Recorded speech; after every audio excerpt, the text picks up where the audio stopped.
Sa Record of Ragnarok, si Lucifer ay isang anghel, at kasama niya sa eksenang ito ang kanyang mga kaibigan na sina Samael at Azazel.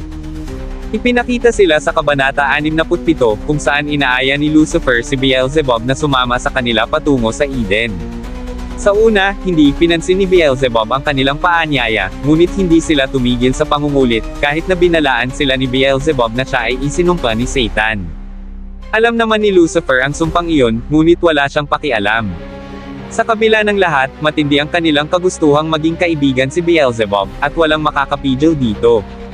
Ikinagulat ni Beelzebub ang kanilang matinding determinasyon, dahil sa kauna-unahang pagkakataon, may mga anghel na hindi natakot sa kanya at bukas loob na nais siyang maging kaibigan. Ang ending, pumayag si Beelzebub at sumama sa kanila sa Eden, kung saan nanguha sila ng mga ipinagbabawal na mansanas. Sina Samael at Azazel ang umakyat ng puno, habang si Lucifer ang tagasalo.